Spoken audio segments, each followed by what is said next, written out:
పర్యటించారు. జిల్లాలో ట్రాఫిక్ నియంత్రణ, రోడ్డు భద్రత కోసం 5 లక్షల వ్యయంతో ఏర్పాటు చేసిన సిగ్నల్ లైట్లను ఎమ్మెల్యే ప్రారంభించారు. ఈ సందర్భంగా ఆయన మాట్లాడుతూ పెరుగుతున్న వాహన రద్దీ దృష్ట్యా సిగ్నల్ లైట్లు ఏర్పాటు చేయడం అవసరమని తెలిపారు. ట్రాఫిక్ నియమాలు పాటించడం ద్వారా రోడ్డు ప్రమాదాలు తగ్గుతాయని ప్రజలకు సూచించారు.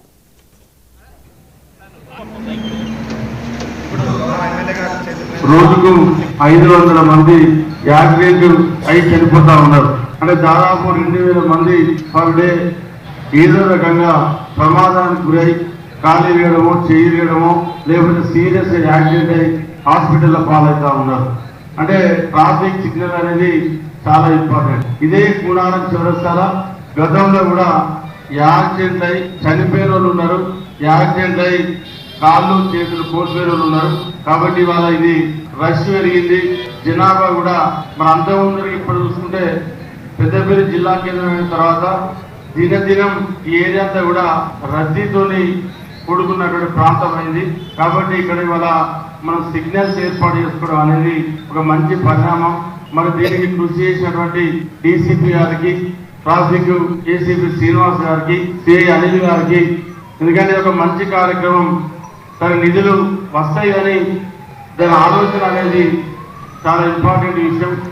మరి డీసీపీ గారు దాన్ని గుర్తించి ఇక్కడ తప్పకుండా సిగ్నల్ ఉండాలని చెప్పి వారు ఆలోచన చేయడం అనేది శుభ పరిణామంగా భావిస్తూ మరి మరోసారి పోలీస్ సిబ్బంది కూడా ధన్యవాదాలు, కృతజ్ఞతలు తెలియజేసుకుంటూ రోజుకు ఈ యూనిట్ యొక్క కర్త కర్మ క్రియ దీనికి ముఖ్య కారకులని చెప్పుకోవడం మనం ఎంతో గర్వకారణంగా పోలీస్ డిపార్ట్మెంట్ ఎమ్మెల్యే గారికి రుణపడి ఉన్నామని మా డిపార్ట్మెంట్ తరఫున మరొకసారి ఎమ్మెల్యే గారికి ధన్యవాదాలు తెలుపుతూ, ఇంకా ట్రాఫిక్ని ఇంకొంచెం పునరుద్ధరించే మార్గంలో ఇంకొన్ని శాంక్షన్ చేయవలసిందిగా ఎమ్మెల్యే గారికి కోరుకుంటూ ముగిస్తున్నాను. ఈ యూనిట్ యొక్క కర్త కర్మ క్రియ దీనికి ముఖ్య కారకులని చెప్పుకోవడం మనం ఎంతో గర్వకారణంగా పోలీస్ డిపార్ట్మెంట్ ఎమ్మెల్యే గారికి రుణపడి ఉన్నామని